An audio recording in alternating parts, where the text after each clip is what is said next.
Lesson 17. I can find ratios associated with the rate.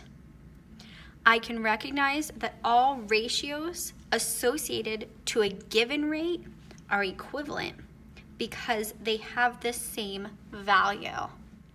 Okay, so let's take a look at our classwork. Given a rate, you can calculate the unit rate and associated ratios. Recognize that all ratios associated with a given rate are equivalent because they have the same value. So they're repeating the content goal again. Example 1 says, write each ratio as a rate. So the ratio of miles to the number of hours is 434 to 7. So that's miles to hours. We want to write this as a rate. Okay, so what we're going to do is we're going to take 434 and we're going to divide that by 7. Okay, 7 goes into 43 6 times. 32, 1, bring down the 4, 7 goes into 14 2 times. So the rate is 62 miles per hour. Now, letter B says the ratio of the number of laps to the number of minutes is 5 to 4, meaning that they can swim 5 laps, whoever this is, can swim 5 laps in 4 minutes. So for the rate, we want to know how many laps they can swim in just 1 minute. So I'm going to take that 5, I'm going to divide it by 4. I'm going to need to add a decimal here. 4 goes into 5 one time. Bring down my 0, align my decimal. 4 goes into 10 2 times. Bring down another 0, 4 goes into 25 times. So 1.25. So 1 1/25 of a lap per laps per minute would be the rate. Next part asks us to look back at example 1 part B. It wants us to write the ratio. So again, the ratio was 5 to 4 laps to minutes.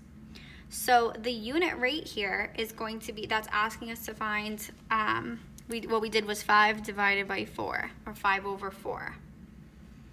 And then the rate, how many laps per minute, is just the same thing, 5 over 4. And when we divide that out, we would get our answer, which we got 1.25. Next example, they're giving us a rate, asking us to find the unit rate and the ratio. So if the rate is 6 feet per second, that means the unit rate is 6 over 1. We want it to be a fraction. We're saying we're dividing 6 by 1. We would get 6 overall. So 6 over 1 is going to be the unit rate. And the ratio, again, it's just when we're converting from ratio to unit rate or unit rate to ratio, we're using the same numbers. So it's going to be 6 to 1. However, there could be other ratios that I could plug in here, which would have a unit rate of 6 over 1. Because what this unit rate is it's reducing any ratio to basically its value, to its lowest possible form, where the second number is just 1 unit. So if I take, for example, 12 to 2, that would look like this, and that would reduce down to 6 over 1. If I take 600 to 100, that would look like this, and that would reduce down to a unit rate of 6 over 1. So in this first question where it says, will everyone have the same exact ratio to represent the given rate? No, they won't, because there can be, let's say, because many equivalent ratios, sorry for my writing sideways to try to fit it, many equivalent ratios can be generated to reduce down to this given rate. Okay, because what you're doing when you're finding the rate is you're finding the value, you're reducing it down to where its second number in the ratio is just 1 unit. What are some different examples that could be represented in the ratio box? I'll just list the two I gave. So 12 to 2, 600 to 100. You could say 6,000 to 1,000. Any equivalent ratios here, and we've gotten real familiar with generating equivalent ratios, but anything that's going to keep that same ratio will ultimately reduce down to that rate, unit rate of 6/1. Will everyone have the exact unit rate to represent the given rate? Why or why not? Yes, so it's asking, will we all come up with the same unit rate to represent this here?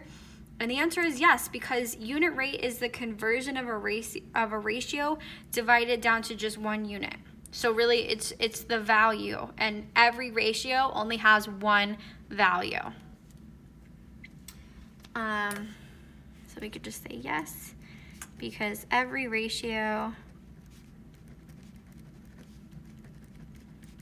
has just one value.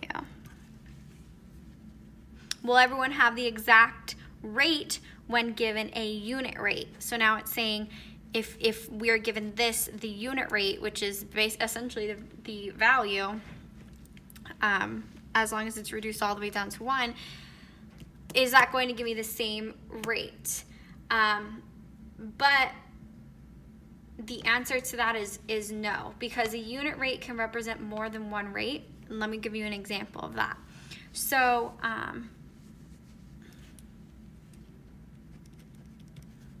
so if I have a rate, if I said, if I have a rate of 18/3, saying for every, I can swim 18 laps for every 3 minutes. This has a unit rate of, it can reduce down to 6/1. That's the unit rate. So over here where it says the rate, this is not reduced all the way down necessarily to just one unit. So another example, I could say for every 20, I could drive 20 miles in 4 hours. That's still a rate, because the definition of a rate is comparing two different quantities of two different units. So we're comparing miles to hours. That is a rate. Okay. Now, if I ask for the unit rate, that means instead of having 4 hours, I need this quantity to just be down to 1 hour. So 20/4 would divide down, or would reduce down to 5/1. Okay, so that would be the unit rate here. Okay, which is also the same as like 5 miles in 1 hour. These have 20 miles in 4 hours, has the same unit rate as 5 miles to 1 hour. So a unit rate can represent more than one rate. So more than one rate can be generated from one unit rate. The unit rate is down to just one, the second number in the ratio. The denominator is just a quantity of 1. You have to get it all the way down to 1. So a rate is just comparing two different quantities of two different units. So I can get just one unit rate, but I can have more than one rate, like 20 miles in 4 hours could be generated for 5/1. In this example, I could also have 12 feet in 2 seconds. The rate doesn't have to have this number down to a quantity of 1. The unit rate does. Okay, so the next example, Dave can clean pools at a constant rate of 3 to 5 pools per hour. So 3 pools he can clean in 5 hours. What is the ratio of the number of pools to hours? 3 to 5. How many pools can Dave clean in 10 hours? So for the next couple of examples, I'm going to model this in more than one way to kind of review some of the practices that we've learned so far, like back in topic A and B. So I'm going to, for this example, use a tape diagram. Let's kind of touch back in with how we do that. So how many pools can Dave clean in 10 hours? So the ratio of pools to hours is 3 to 5. So let's model that as a tape diagram.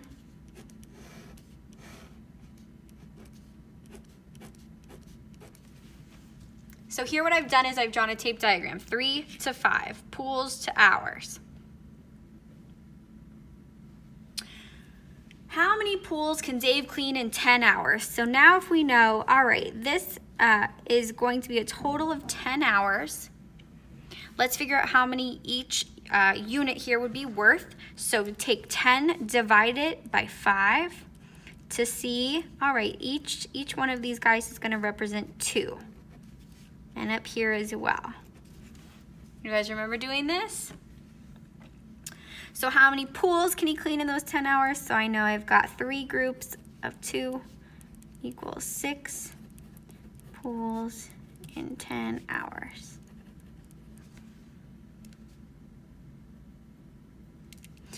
How long does it take Dave to clean 15 pools?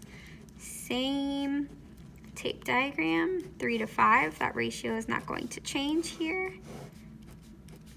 But now I know that 15 pools. So I know that the pool portion is 15.